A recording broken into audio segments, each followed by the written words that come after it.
बरगढ़ जिल्लार मुख्य चिकित्सालय रे अवस्थित एक नूतन जटिल रोग चिकित्सा केन्द्ररू मूल्यवान चिकित्सा जंत्रपाति चोरी होइथिबार आभास मिलिबा परे एहा नै चर्चा सृष्टि होइछि। आम आदमी पार्टी एही घटनार तुरंत तदंत दाबी करिछि। गत वर्ष अक्टोबर मासरे प्रधानमंत्री नरेंद्र मोदी द्वारा उद्घाटित एही केन्द्रटी प्राय 19 कोटी टंका व्यय निर्मित होइथिला। जदिओ उद्घाटन को वर्षटीए हेबाकु जासुछि, एही चिकित्सा केन्द्रटी आज पर्यंत संपूर्ण होई पारिला नाही।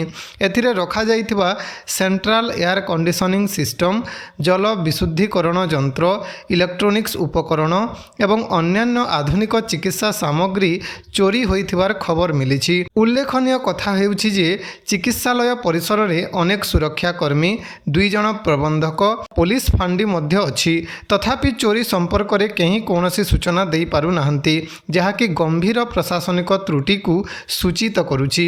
एही परिस्थिति रे आम आदमी पार्टीर जिला नेतृवृंद आज जिलापाल को एक स्मारक पत्र प्रदान करी एही घटनार यथार्थ तदंत कराजिबा एवं दोषींक विरुद्ध रे कठोर कार्यानुष्ठान ग्रहण करने दाबी करिसंती। राज्य संपादक भवानी साहू, जिला सभानेत्री मरियम बार्ला, कार्यकारिणी सदस्य असित साहू एवं युव संपादक पौलस्त्य साहा एही दाबीपत्र अतिरिक्त जिलापाल मधुछंदा साहूंक निकटरे जमा करिसंती।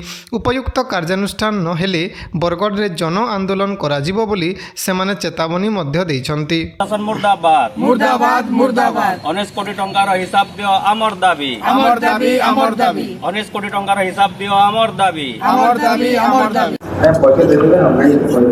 भवानी साहू आम आदमी पार्टी राज्य संपादक। आज आम आसलु कलेक्टर ऑफिस के गोटे दायपत्र देवा कि आप गत काली देखी थे जे बरगढ़ जेन खेदापाली स्थित सामग्री चोरी जेनटा कि गोटे क्रिटिकल केयर यूनिट उद्घाटन होता गत वर्ष माननीय प्रधानमंत्री सेटाके उद्घाटन करते आवासी माध्यम रे एवं से भितर जेन लगी विभिन्न इक्विपमेंट गुड़ाक सेंट्रल एसी है, वाटर फिल्टर है, मेडिकल इक्विपमेंट है, रोगी मान लगी जेन स्पेशल विभिन्न मेसीन गुड़ाक लगी सबू जाक चोरी होइछे। पाखापाखि 19 कोटी ऊर्ध्व टंकार सामग्री चोरी होइछे। जेन बिल्कुल कैंसी टेर न पावा ना सेठाने कैंसी प्रशासनिक लोग खबर पाउछन, ना स्वास्थ्य जेन खाने मैनेजर अच्छन से जानूछन, ना सिक्यूरीटी गार्ड जानूछन। आपण देखि दिबे डीएचएच हॉस्पिटल भितर व्यापक भाव में सिक्यूरीटी अरेंजमेंट करा हिची। हॉस्पिटल नो डाक्टर जते न तानो अधिका सिक्यूरीटी गार्ड अच्छन। लोक मानकर जीवन बचावार जगह रे लोक मान को खाली हैरान बेसी करूछन। से जगह रे जदी हमर माने 19 कोटी टंकार सामग्री चोरी पब्लिक रो माने टैक्स पैसा रे जेंटा किणा होउची सेटा जदी खुल्लम खुल्ला खबर न पावर तो ताजुब कथा है। तो से लगी आम सामग्री भाव गोटे तदंतर ये करछू। आर मुख्यतः जे भटली थाना रे जेन अछन थाना अधिकारी से क्या थी एतकी बेल तक चुपचाप होचन किसी जानी ना पारबा।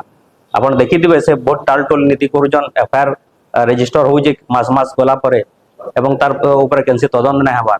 आ इठाने भी जेन जिला प्रशासन अछन, एसपी महोदय अछन कि कलेक्टर अछन, ये माने पूरा संपूर्ण माने चिर माने निद्रा रे अछन।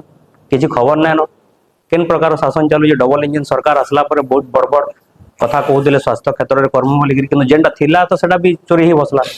तो पब्लिक इताके निकिर काना करवा से लगी आज आम आसीचु जेहेतु गोटे संवेदनशील घटना है। इतार तदंत करा जो जे भी इतर दोषी होइछे कठोर कार्यानुष्ठान ग्रहण करवा लगी हम दाबी करवा लगी आसीचु। सुन से लगी आमर किसी कहबार ना न आमर कहबार अछि जे आमर जिनिस सुरक्षित रहबार कथा क्या थी सिक्यूरीटी ना देले समान तार उत्तर दून। जदि तुम कोटी कोटी टंकार जिनिस जेनटा रखी पारुछ तुम से सिक्यूरीटी गार्ड गोटे देना पारवा क्या लगी सिक्यूरीटी गार्ड दिया नहीं पारवा कारण प्रोविजन नहीं थी क्या लगी से चोरी है से कथा उठुची आगु चिठी करदे काଣା ही तार ऊपर गोटे एप्राइजाल हो। स्वास्थ्य मंत्री तो आसिक बहुत बड़ बड़ भाषण मारुछन, राजनीतिक भाषण दौन आसिक बरगढ़ में किंतु जिते बेले गोटे सामग्री एड़की बड़ घटना होउछे क्या लगी सब सेक्टर रु सब लोग चुपचाप रोचन। बरगढ़ लोग जानवार लगी चाहूछन ना भयावह आंदोलन हवा, प्रशासन दायी रहा, सरकार दायी रहा।